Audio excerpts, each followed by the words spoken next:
I love that sound. There it is. That puts me right in the mood here for another episode of Forbidden Science, also known as FSUFO. And today I'm sitting here again, being co hosted with Justin Brown, who I often call lightning in a bottle. He gives me the spark I need.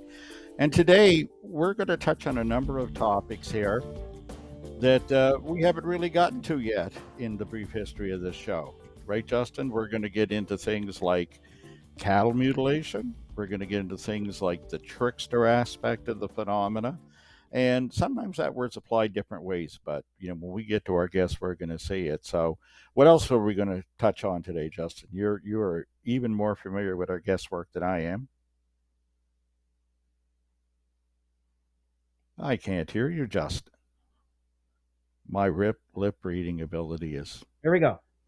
There we go, loud and clear. That's the beauty of radio, isn't it? It is I, Justin the Rasputin of ufology, only fitting for this guest today because Christopher O'Brien, our guest today, touches on all of these awesome aspects, Chris, of the stuff that you just mentioned, which goes to, strange anomalies, potential magneto anomalies in the area that could be triggering elements like the trickster, goes deeper into that with indigenous stories of the trickster and how that could be a real phenomenon, UFOs, the SLV Skycam project. All of his books right back behind me is Stalking the Herd, the seminal work on cattle mutilations, the former host of the Paracast, and a great person to have as a friend for both of us, Chris, because you're interested in the future of potentially monitoring the activity in our own sort of Skinwalker Yeah, Ranch well, here on Cape Sable we'll, we're, Island. yeah, we're going to get to that and so many other things here. But I just want to be clear too that it would be doing a real disservice to call Christopher a ufologist because he's so much more than that.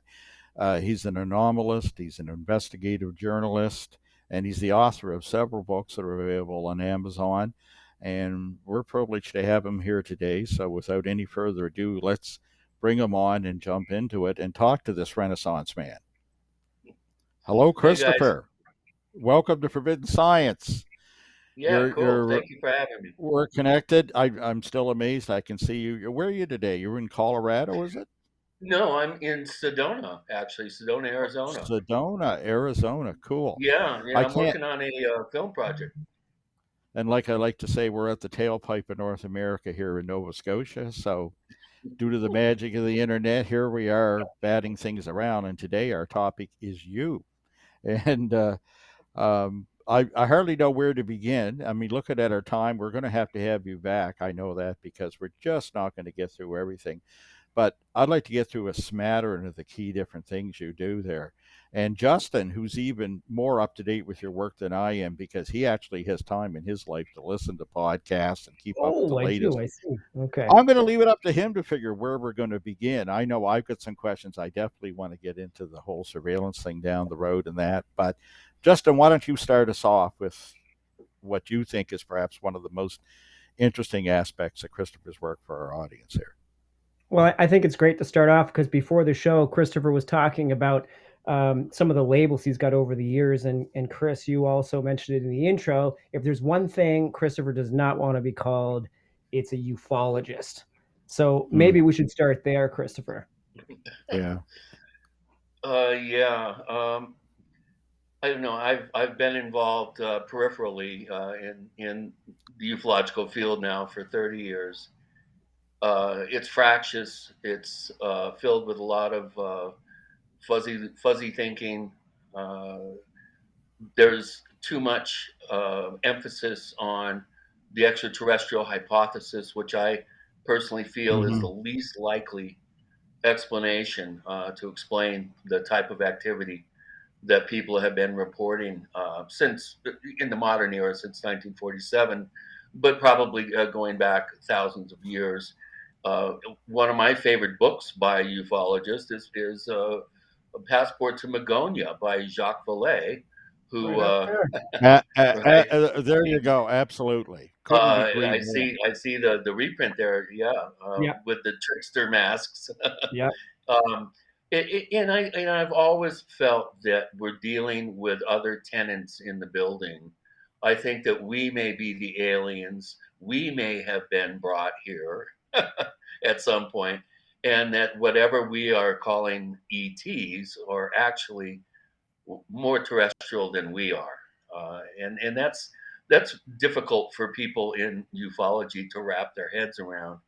And I have a problem with uh, people that don't spend the time and the effort and the brain power to research the subject and uh, become well rounded in their knowledge.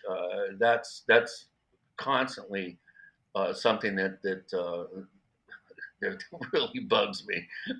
There's a lot of armchair internet experts out there, and if you're like Chris Stiles or myself or some of the other people that have been going out and doing the field work and interviewing folks out who have had unusual experiences, you're gonna find that media produced answers to these mysteries just don't they don't fly. And we can get in and talk more about that. But I'm just an odd contrarian. If everybody says, "Wow, we always see these objects coming in from the west," I'll immediately turn around and start observing the east. If somebody says you got to keep your eyes to the sky, I'll drop to the ground and start listening. Uh, Mm-hmm. so it's just the way I am. I Yeah. claim it. I like I like to come at questions and issues from a tangent all the time, from the side, maybe Right. not necessarily to the reverse, but I couldn't agree more with your overview. I still have room for the ETH, but it's not the first thing I would consider in any Yeah. sighting or Yeah. experience, largely because of the whole trickster aspect. And I've certainly uncovered several cases in Nova Scotia where it's absolutely present, that aspect of it. And Yeah. when you think about it, Christopher, once you realize that's there, then everything in the anthropological experience that a witness or a group of people or a scientist is going to give you observing the data becomes suspect. Unfortunately, it makes our job so much harder. The only difference with me is when they accuse me of being a ufologist, I usually have to surrender and say guilty as charged. But Yeah. more and Well, so more, do I I. feel, yeah, Yeah, I feel, I've yeah, investigated probably 1,000 sighting cases. So oh yeah, yeah, yeah, yeah. But I think it's key that you insist you're more than that and you are more than that, because you look at these things and, once you get out of the chair and you get in the field, it's there, and it's so much more interesting than the pigeonholes they try to force it in, or yeah, so many, like you say, internet theorists. But anyway, yeah. So that gives us an idea of you, with your point of view, where you're coming from, the range of your work, and that. Again, I'm going to flip back to Justin to make the best use of our time, because there's so much we could do. We're not going to get enough of you here today, so yeah, we're going to have you back. They usually say that at the end, but I'm going to say it up front before we get that digital hook down the road from our disembodied voice known as a producer. right. But Justin, what should we go to next here to make best use of his time here today? This is easy, right? Because you used to joke Yeah. on the Paracast, Christopher, about being a bit of a fanboy with certain guests, and certainly I feel like I fill that position here today. It's an honor for both of us to have you here, first of all. But I think we should probably go back to, and Chris Stiles, please cut me off when we want to get to this camera project, because I think this is one of the most important topics we should talk about today, moving forward with the state of ufology as it's been in the past. But I think, we can't have an interview with you, Christopher, without talking about stalking the herd and your work within the cattle mute arena. Mm. So maybe you can talk about like how you even got involved in that, because you wrote the seminal work with Yeah, stalking the herd. it's the ancient mariner, they say, had a dead albatross around his neck. Well, I got a dead cow around mine. Unfortunately, I've I threw a New Year's Eve party in 1992, and everywhere I went in the party, people were talking about an incredible, these 200-foot ovals that came down out of the Sangre de Cristo Mountains and flew over the little town of Crestone where I lived in Colorado, and then one took off to the west, one took off to the south, and so I started interviewing people that night because and nobody knew that everybody else had seen these things, and I was just amazed. And so I went ahead and brought everybody together and was telling them, hey, you all probably saw the same thing. And somebody chimed in, oh, that was the same night they had a cattle mutilation down in Costilla County, which was a couple counties south of me. And I was off to the races from that point on. When I was 10 years old, I was at a Safeway with my mom, a grocery store here in Bellevue, Washington, where I grew up. And I saw the National Enquirer cover with the infamous Snippy the horse lying there with Right. all the flesh gone from its neck and head, and its brain was gone from its skull with no break into the cranium, and the heart and lungs were gone with no break into the rib cage, and I bugged my mom for 50 cents or whatever to buy the magazine, and devoured it. And I was 10 years old when this happened in '67, and 67. right around the time was Shag Harbor, I think, right? Yes, 67. Yes, and Falcon Lake. Yes. Yeah. Yeah, and Falcon Lake, exactly. Yeah. So anyway, I found out about the first internationally known case a month or so after it happened, and I also found out about the San Luis Valley, where I ended up moving, just coincidentally, in 1989. And although I knew things had gone on there, that's not why I moved there. I moved there because of the beauty, because of the spiritual aspect of the town that I was in. We had 18 of the great unbroken spiritual lineages represented there. It's like a spiritual UN. I'm a bit of a seeker, and so it really appealed to me. And lo and behold, by '92, I was as full time a field investigator as I could be, and um, I put together a database of about 1,000 different events that had 10 points of data, and I'm very proud of it. And I think it's the largest database of unusual experiences from a single geographic region. Uh, and it's been a labor of love, but the dead cows just in the '90s started coming fast and furious, and the ranching community and the law enforcement community both uh, recognized my emerging skill in investigating these cases, and also I started working with scientific efforts to get to the bottom of the mystery.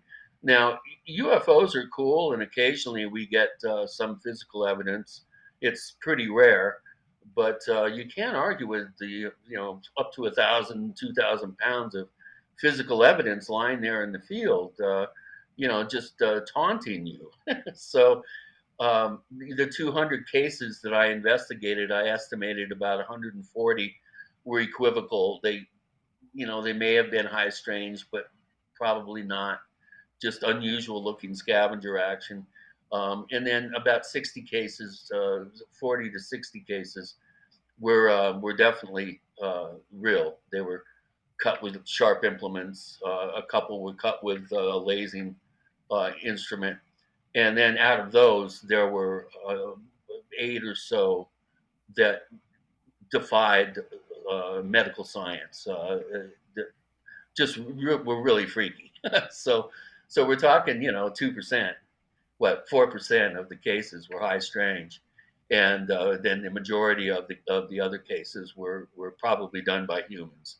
And you know, there are other researchers out there that really don't like the fact that I don't lean towards the aliens are gathering genetic material answer to the mystery. But I always say that if they want genetic material and blood and fluids and stuff, why not break into a slaughterhouse and drain one of those big vats that they have that has plenty of genetic material in it? And you Mm. never hear about cases on big ranches, with more than 500 head or in feedlots. It's always little ranchers that are getting hit and targeted. And I do have a couple cases that suggest that large ranching concerns actually started using mutilations to drive smaller ranching operations out of business.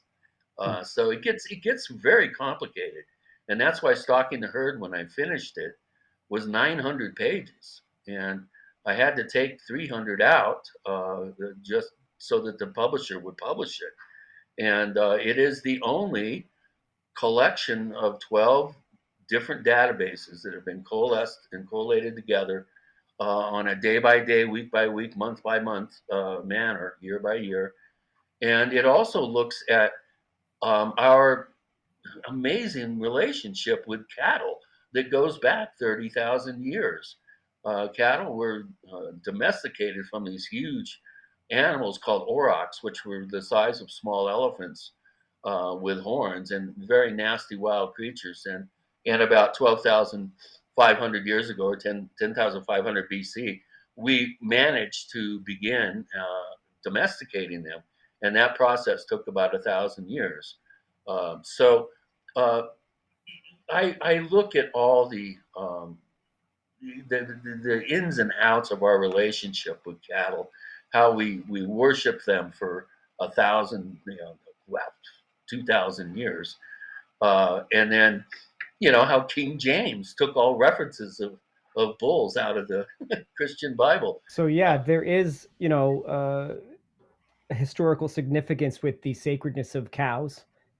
India still follows that tradition now. The cows walk among the people in the streets, and I, for lots of reasons, I don't eat beef as well. I've taken a different stance that way too. But I guess the bigger picture I want to ask you here is, and correct me if I'm wrong, but I feel like, Christopher, some of your conclusions have led you down the road that there seems to be potentially some sort of surveillance program going on with Yeah. the genetics of these cattle and how it affects potentially human life, or a broader picture, let's just say. Yeah, David Perkins, who I consider the top expert in the field. People are calling me that because I'm more visible and I've written the book and all that, but none of it could have happened without David. David's been, for 45 years, has been investigating the cattle deaths since the mid 70s. And in fact, his first case happened just outside of his property, and there were blood drips going up the driveway towards his house. And he ended up being the chief suspect. It was for the first case that he investigated. So No kidding. that's the trickster at work again there. Hmm. But yeah, uh, it's I really I hate to put out one or two different um, potential explanations without first saying the caveat of it appears that there are multiple groups involved doing this, and they're all piggybacking their agendas on top of each other's as a way to obfuscate their own cases and maybe put the onus on somebody else. They may know about each other. Some of them may know about each other. Others may not. But I think what is driving the main bulk of real cases that are human perpetrated is the intense fear in the beef industry and in certain sections of the government, fear of mad cow disease in the food chain. And people say, well, why don't they buy their own cows or grow their own cows? They do, but there are some places that they can't get access to particular groups of cattle, and so I think that they've picked this method, this clandestine method of going in and mutilating cattle and leaving them there, so no police reports filed, or the rancher really can't do anything. I mean, he knows that if he reports it to the sheriff, it's just going to bring the media and it's going to be a real headache, and it's going to stigmatize him and his community. And ranching communities tend to be the most uh, militia prone and well armed. And you remember the what was it, the Bundys in north of Las Vegas there in Nevada, where they had the standoff with the Bureau of Land Management over the grazing their cattle on BLM land. Ranchers tend to form groups and create militias, And so I think one of the possible motivations to do these cases is to keep the ranching community in fear and to make sure that they know that they're being watched, and that there's there's people that can come in and ruin their livelihood.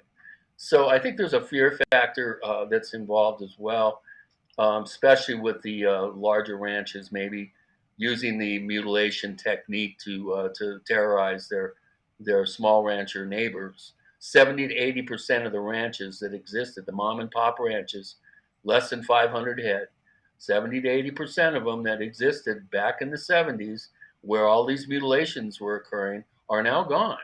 And in their place are these big, the largest income producing sector of agriculture, and the largest, most powerful political lobby in this country, uh, Wow. that you never hear about. And unless you're Yeah. Oprah, you say you're not going to eat another hamburger again on the air, and the next morning you have a $2 billion lawsuit. Yeah. Yeah, So Christopher, do any of these cases get attributed anymore to the intelligence community? Because I remember when you and I were a boy, even they tried to hang Snippy the horse on the CIA. yeah, they did. Yeah, and it didn't. That didn't really fly. Although the owner's nephew still thinks that the government did it.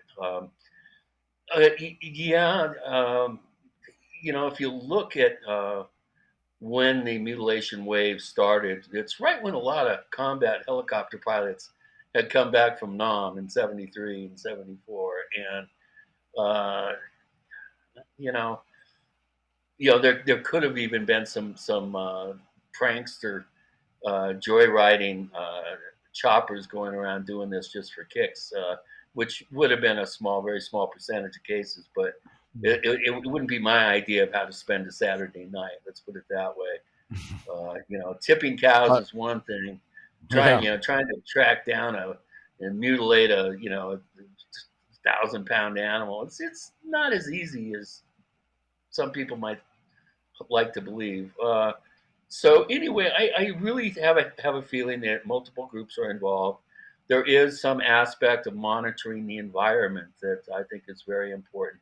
David Perkins in '79 realized that areas of high incidence of mutilations were downwind and downstream from where we process uranium and mine uranium and use it in power plants, put it in missiles. And if you go downwind and downstream of the missile fields and the uranium mines and the power plants, you're going to find that's where the highest concentrations of cattle mutilations are. And I predicted back in 2013 that we would start to see cases on the west side of the Rockies, which are rare. Most cases, a vast majority of cases, happen east of the Rocky Mountains, at least in North America. And I said, because of the Fukushima radiation cloud that came over from Japan in April 2011, or March, that we would start to see mutilations occur in Oregon, California, and along the West Coast, maybe possibly in Washington. And sure enough, our most recent wave of cases was in Oregon, where we've seen about 21, I think, animals that have been mutilated, including 9 bulls. 9 bulls in one shot. Mutilating a cow is one thing. Mutilating a bull is that's you got to have a pair of cojones to do that. It's I've been around cattle. I've fed cows. My first job in Colorado, I fed cows in the winter and had to tussle with a few of the bulls, and it's just not something you want to do, especially at night. With no, I don't know. It's pretty spooky. Sounds Put that legit, way. Yeah. Christian. Yeah. But some do apparently. So. Yeah, somebody's doing it, Oh and my we God. do have Yeah. some at the center People say, well, you don't believe in the high strain. Well, what about cases back, and you said you found a case in 1605 and all these sheep getting mutilated in London, around London. Who's doing that? It wasn't the government then. And yeah, true, it wasn't. I think what we had and what we've always had is some sort of supernatural or preternatural or paranormal predator that has been involved in mutilating livestock for thousands of years. And maybe the reason why, even today, human beings sacrifice animals to the gods. And I think the very practice of animal sacrifice may have been prompted by whatever this preternatural predator is that did the 8 cases I mentioned out of 200. Um, there is something high strange at the core of this. They tend to be the first cases that happen in a wave, and then you have all the other cases that tend to piggyback onto the initial cases. So there are some patterns in this, and I do try to go into that in Stalking the Herd and look at all. I trace back where all the theories of who's responsible. I trace them all back, and it's interesting to note that Alan Hynek and Jerry Clark, and then later Kevin Randall, may be responsible for the theory that Satanists are involved in mutilating cattle. They convinced a Bureau of Alcohol, Tobacco, and Firearms agent named Donald Flickinger to send a memo to every sheriff in the country, warning them that Satanists were out mutilating cattle. And this was all at the behest of Alan Hynek. So, so Oh when you boy. start to trace these things back, it's pretty interesting. Some of the things that you can find. The trickster. You mentioned that as saying there's the trickster again. Can you define that a little for us? The range of what you would Well, consider the trickster. yeah, the trickster is. I've kind of taken the trickster ball, and ran with it a bit. When Carl Jung, of course, who was Sigmund Freud's star pupil, when he Yeah. came up with the idea of the collective unconscious, he also came up with the idea of archetypes, which are basic symbols that exist in all cultures, regardless of where they're located. And you have, the shadow, the mother, the child, the king, the queen, the god, the goddess, the trickster. The mandala is something that's found in all cultures. And he said the trickster, by his literal definition, is not self aware. It doesn't have an agenda. It does things without realizing the impact that what they do has on humanity. And generally, they're they're given credit. The hero form of the trickster, if you will, is given credit for bringing technology down from the gods and giving it to humans in defiance of the gods. And like fire, Loki brought fire. Anansi the spider brought storytelling. The great hair. Was it the raven brought light into darkness? The the copy, helped the land form in the oceans, and all these trickster forms, these ancient trickster forms, are credited with aiding humankind, unbeknownst to the trickster. It doesn't realize it's doing this. Well, I think the trickster is becoming self-aware. I think with the advent of artificial intelligence, with the internet, instant communication, that we might be seeing the trickster kind of waking up. And if that's the case, then uh, it opens up a very interesting scenario. The reason why I even got involved in all this is I read a book called Trickster and the Paranormal by George P. Hansen, which is just phenomenal. It's the seminal work. It was very inspirational, and for years people have been asking me, "What do you think is behind UFOs and ghosts and the paranormal?" And you say you think these things are connected. Well, how are they connected?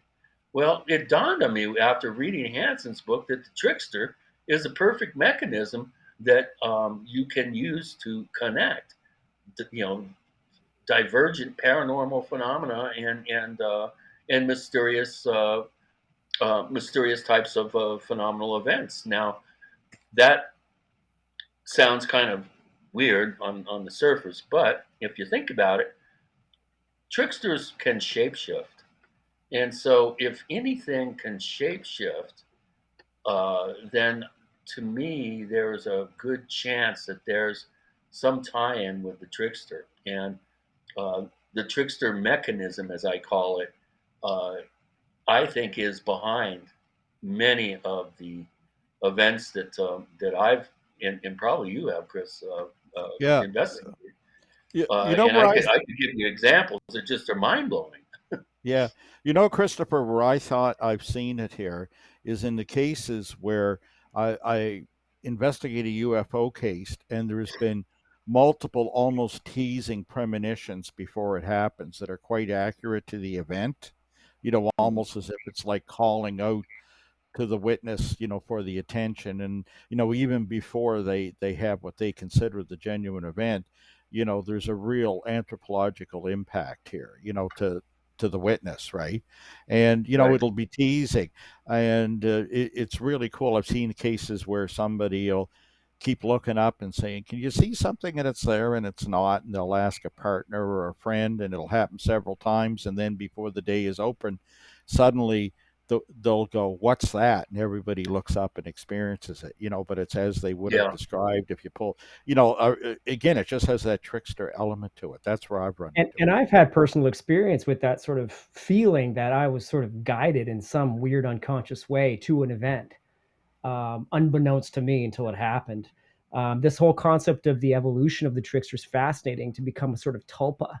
But I think before we run out of time for the show today, I think we really should dive into the San Luis Valley Skycam project, Chris, because we are Yeah. limited UFO and data. it's a Yeah. huge, huge The story. UFO data acquisition project. That was one of my one of my early fantasies when I first started investigating back in the early '90s in Colorado. I thought, man, wouldn't it be cool to be able to surveil the skies and have multiple cameras so you could somehow triangulate your optical data and then monitor the magnetic field, monitor the gravitational field, come up with some cool experiments that may identify certain audio frequencies that are interesting and of note. And I kind of did a little bit of development work and trying to cost everything out. And I figured it would be about $1 million to do that. Well, fast forward to took about 13, 14 years ago. I got together with Wayne Hollenbeck, who was an ex-CIA contract lawyer, of all things, with a Lamborghini. And he and I attempted to get a camera up in the San Luis Valley. And I tell you, back then the technology just wasn't quite where we needed it to be. And it wasn't until about 5 years ago, really, that the cost of the technology and the actual quality of the technology made it feasible to do within reasonable budget limits. And so now, as you're seeing, you can get a 36 times zoom optical zoom pan tilt zoom camera, which is in the dome there, that's in an environmental enclosure that protects it from 120 degrees Fahrenheit down to 40 degrees Fahrenheit below zero. And it combined with custom software that my partner Ron Olsch designed, uh, it integrates over the internet three up to six different cameras, and the box that you see there is based on the Raspberry Pi system and has the ability to monitor the Earth's changes in the Earth's magnetic field, changes in the Earth's gravitational field. It spits out all your atmospheric data, temperature, humidity. You can use wind speed as well if you set up one of those little twirly things, weather vanes, and then you can plug in 3 additional sensing equipment types. As you can see there, the black uh, Ethernet boxes there. Everything is all protected from the weather. It's all based on a GPS. So if an event happens, the software has motion detection in it, like targeting software with the military. And so the camera will be given a set of coordinates. It'll whip around. The other cameras will whip around and all focus on the object. The camera closest to the object will zoom in, while the other cameras will be relative distances out in their zoom. And this automatically generates a position, altitude, speed on a map, Google Map. And so Wow. this is all, of course, everything's connected over the internet, and it's all turnkey. You don't have to be there. This thing will operate autonomously on its own, and it'll put anything that it can't identify into an unknown folder and send you an email that you had an I'm, event that you can check out. I'm So sold. we have systems Amazing. now too in Utah. We also have our software helping run the Skinwalker Ranch investigation. We've got, I think, one in Brazil, one in Italy, one in Switzerland, a couple in California. There's one here in Arizona in Paradise Valley. There's the one in Colorado, which soon will be 2 and 3. If I can get these people out there to help me out, it's tough when we try to get people to do you favors. It's sometimes it can be as tough if you're paying them. So it's difficult to have these things get put in by other people for you. So I'm going to be going back out there on my way back to New York and attempting to get that second camera up. We should have the first camera back up this weekend. So this is the first time. This is historic. No one has ever really done this before.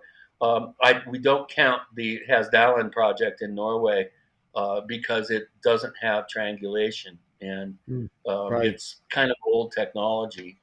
They gradually are improving it, but it's also uh, it's also pretty much run its course in terms of how much data that they've been able to get um, and to analyze, and the jury's still out on what they're looking at. But our systems can be portable. They can be. Our second camera's going up on a cell tower about 60 feet up. Uh, you can put them on. We have great tripods. You can set them up remotely. We have solar panels that will recharge equipment. It's really well thought out. Ron Olsch, the engineer, who is just absolute. The guy's incredibly gifted, talented, focused. He spent probably, I don't know, 6 years developing the software. Wrote 100,000 lines of code. It's uh, it, it, it's not by accident that nobody except the military has probably done something like this. And it's great to report that UFO data, which was another project that was attempting to do the similar thing. Um, they contacted us and said, hey, we don't want to reinvent the wheel. How can we help you guys? And so UFO data, which is a team of scientists and academics, they're going to be analyzing our unknown events and helping us determine what we're dealing with. But with the amount of information that you can, if you could collect magnetic, gravitational, radio frequency spectrum analyzing, uh, and plus triangulated optical data, uh, this to me is the only real direction that ufology should be going in, Mm, besides trying to drive the car of ufology forward by looking in the rear view mirror and analyzing all your past cases. exactly. exactly. Yeah. I mean, that's important, and you're going to be able to determine some things, but real time scientific data gathered, with good gear, uh, the scientific community is going to have a hard time, uh, poking fun at it, even in this new climate of openness about the UAP phenomenon. I think that we still need to exhaust all efforts to gain more knowledge through the acquisition of hard data, and there's no substitute Well, for it. And I'll that's tell you. Yeah. I'll yeah, say without hesitation, this is what we need in Southwest Nova. This is our kind of yeah, special area of the province. And I'm sold. Listen, once you said 36X optical data, I was sold. But when you can yeah, combine that with the yeah. telemetry, the scientific yeah. telemetry and environmental information, I am so there. I'm already thinking about, let's see, when I convert to Canadian money and when I convert to the internet costs and other things, installation, I'm saying Well, Chris, we'll 5, 10, we'll do a special 12,000.